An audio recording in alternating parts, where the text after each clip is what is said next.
참 예수님, 네, 그래도 오늘 날씨가 많이 풀렸죠? 네. 오늘 연중 제3주일의 성경 말씀은 지난 주일 것과 연장선상에 있다고 하겠습니다. 지난 주일 성경 말씀은 부르심과 응답에 관한 것이었습니다.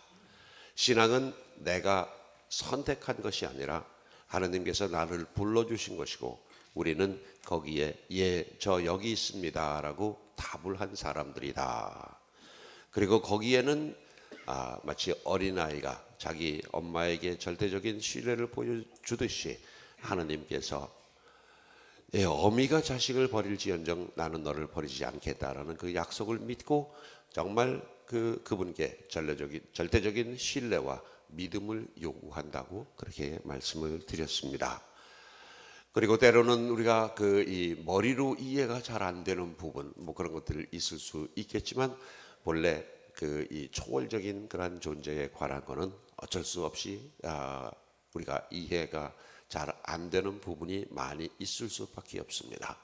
그래서 유명한 어떤 성인은 안셀모라는 그 성인은 나는 불합리하기 때문에 오히려 믿는다라고 그렇게 여기까지 했다고 말씀을 드렸고, 맨 마지막에는 우리 각자는 하나님께서 졸다가 또 그렇게 만든 졸작품이 아니라 심심해서 만든 존재가 아니라 내 대신 네가 세상에서 내 일을 하라고 만드신 하나님께서 만드신 최고의 걸작품이라고 그렇게 말씀을 드렸습니다.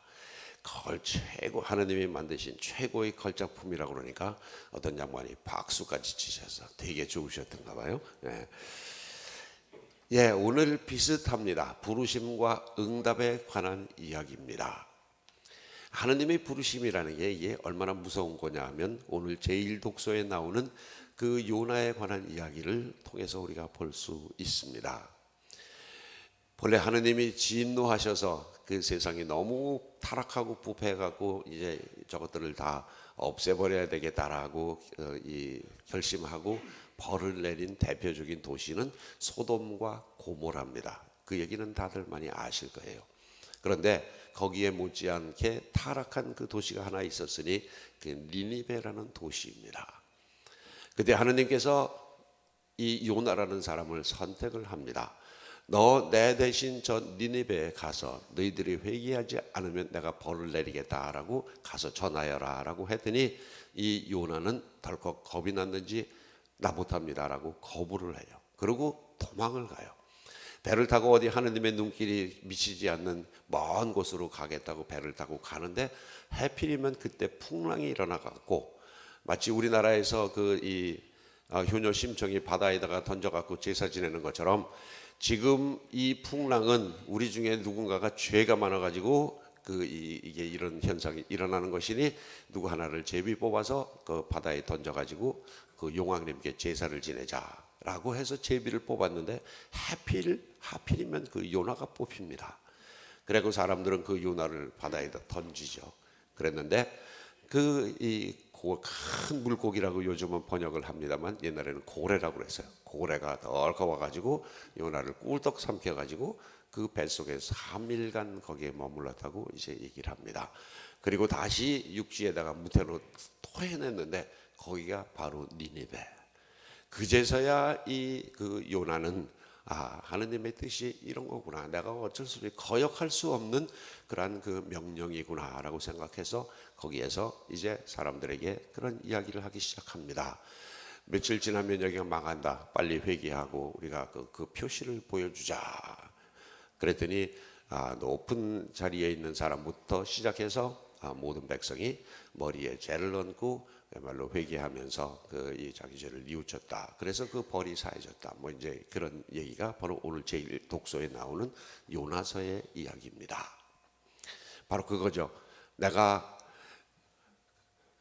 부족하다고 생각하기 때문에 때는 내가 싫어서 거부를 해도 하나님께서 나를 붙잡아다가 이 자리에 딱 갖다 놓는 것은 어쩔 수 없는 인간의 운명입니다. 그래서 지난주에는 그런 부르심을 받은 우리들이 정말 저 여기 있습니다 하고 응답하고 그리고 그분께 어떤 신뢰를 보내고 그분의 뜻을 내가 그분 대신 세상에서 해야 한다는 그런 사명을 가지고 살자라고 말씀을 드렸습니다. 오늘도 똑같은 그 부르심과 응답에 관한 이야기입니다만 오늘은 약간 방향을 달리합니다. 그 하느님의 부르심을 받고 내가 이 자리에 나와 있는 우리가 해야 할 첫 번째 숙제가 뭐냐? 바로 사랑을 실천하는 그러한 계명입니다.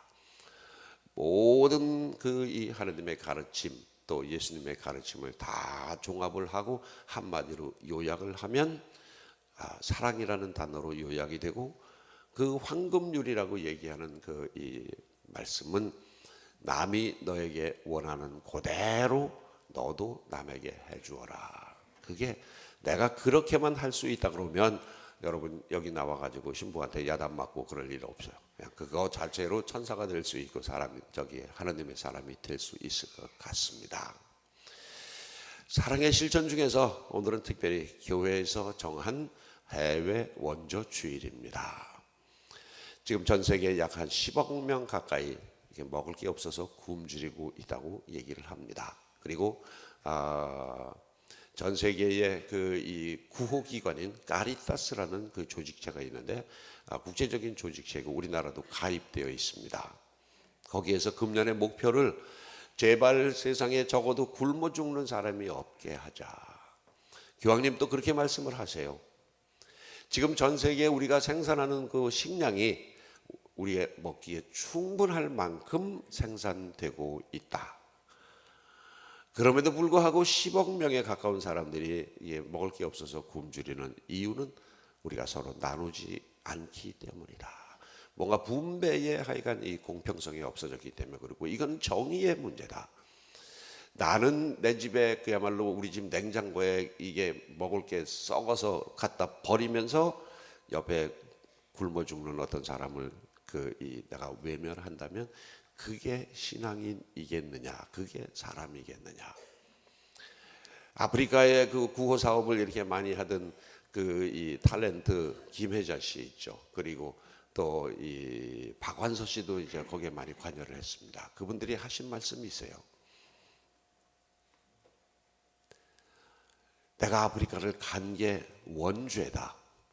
내가 거기 가지 않았다면 이렇게 마음이 괴롭지 않을 텐데, 그 아이들의 참상을 보고도 그것을 외면하는 것은 사람이 할 일이 못 된다. 그래서 그냥 있는 것 없는 것 다 갖다가 거기에 가서 하고, 김청자라는 그 유명한 메조소프라노 그 교수는 아예 그쪽으로 옮겼어요. 그 나라에 가서 그 아이들과 함께 살아요. 뭐 그런 그 사람들도 많이 있습니다만 우리들은 어쩌면 기회가 없어서 또는 관심이 없어서 그냥 오로지 나와 내 가족에만 그런 관심이 있어서 그런 게 아마 좀 덜할지도 모릅니다. 그래서 교회에서 오늘 대신하는 겁니다. 해외의 어려운 그 나라 어린이들, 특별히 굶고 있는 어린이들, 굶어 죽어가는 어린이들, 하루에 1달러 25센트, 우리나라도 한 1,300원 정도면 충분한 영양을 공급할 수 있는데 그게 없어서 죽어가는 아이들에 대한 생각을 좀 하자, 이제 이런 얘기입니다. 제가 77년도부터 83년도까지 이제 유학 생활을 했는데, 그때 우리나라 사정이 어느 정도였었냐면 제가 나갈 때 가지고 갈 수 있는 돈이 200달러 있었어요. 그리고 가면은 교구에서 돈 한 푼도 안 줘요. 거기서 장학금 받는 거 하고 그다음에 나머지 알아서 해야 되는 거예요. 그래서 매 방학 때마다 독일에 아르바이트 하러 갑니다. 돈 벌러 갑니다. 그냥 로마에 살고 있는 기숙사가 문을 닫기 때문에 그 석 달 동안은 어디 나가서 하여튼 이 해결을 해야 되고, 그 기회에 저희들은 독일에 가서 이제 성당 가서 미사 지내주고 그리고 성당 지켜주고, 독일 신부들은 한 달간 휴가 가고 그러고서 이 생활을 하는데, 그때만 해도 외국 사람들이 한국 사람을 생각하는 마음이 어땠냐면요. 미사가 끝나면 이제 끝나고 이제 바깥에 서 있으면 이제 악수 청하러 오고 이제 이런 사람들이 있는데, 어떤 사람은 우리나라 또 10,000원짜리 5,000원짜리를 8번 딱 접어요. 8번 딱 접어서 여기다 이렇게 딱 하면 딱 끼어 여기 거기에. 그럼 악수하러 오자고 하면서 이렇게 해가지고 그냥 이렇게 전해주고, 거지죠, 뭐 그냥. 그러니까 그런 돈 이렇게 또 받고 그 다음에 또 거기서 주는 또 뭐 미세금을 받고 이렇게 가지고 그거 가지고 이제 다시 로마에 돌아와서 책도 사고 뭐 용돈도 쓰고 그런 생활을 6년을 했어요. 거지 같은 생활이죠. 그러니까 하여튼 다시는 하고 싶지 않은 적인데 그게 88년도 이 올림픽 그때를 기해서 그게 싹 없어져서 불쌍한 나라의 대명사는 이제 대한민국이 아니라 다른 나라로 바뀌어갔죠. 그리고 어느 틈인가 우리가 굉장히 잘 사는 나라가 됐어요.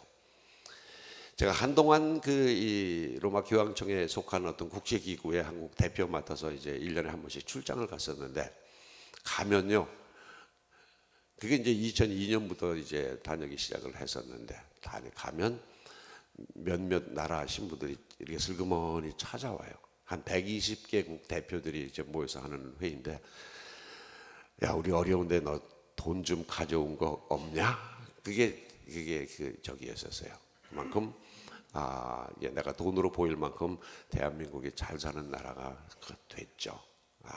근데 아까 거지 얘기가 나왔으니까 이게 생각나는 말이 하나가 있습니다. 어느 지하철역 앞에서 이제 구걸하는 어떤 사람이 있었는데 어떤 좀 점잖은 사람, 이 사람이 신사가 일주일에 한 번씩 꼬박꼬박 10,000원짜리를 이렇게 이 동량통에다 넣었답니다. 그래서 참 고마운 사람이구나 생각을 했는데 어느 날 갑자기 10,000원짜리가 5,000원짜리로 바뀌었어요. 그러더니 또 5,000원짜리로 이렇게 하더니 또 몇 달 지나니까 갑자기 또 1,000원짜리로 바뀌었어요. 그러니까 이 거지가 좀 섭섭했죠. 그리고 궁금했대요.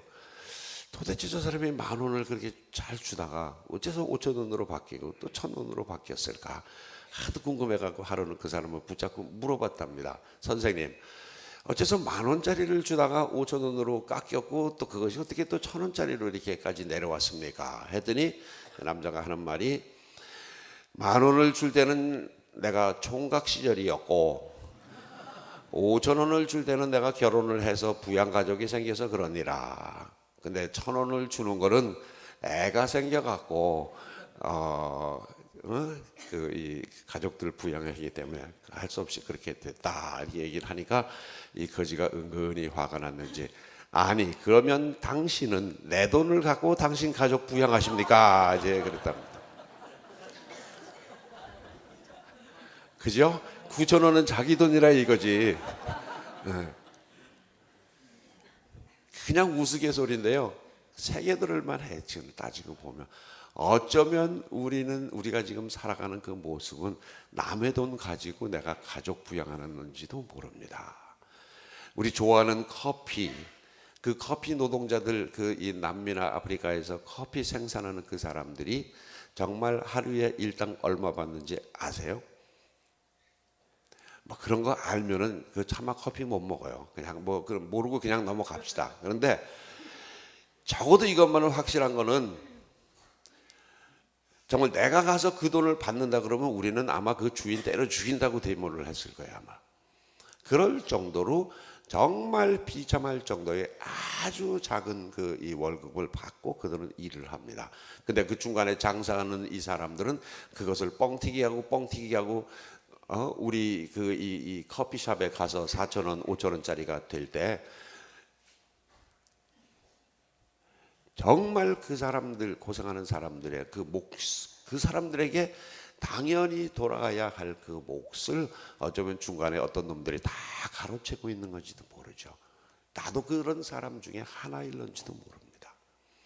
그래서 어쩌면 우리가 사는 거는 좋게 얘기하면 뭐 남들 덕분에 사는 거지요 라고 그렇게 얘기를 하지만 덕담처럼 얘기를 하지만 그러나 따지고 보면 어쩌면 정말 보이지 않는 곳에서 내가 누리는 어떤 뭐랄까 호사로움 이런 것 그늘에는 말 못하는 그런 그 아픔을 지닌 그런 배고픈 사람들이 많이 있다는 거죠.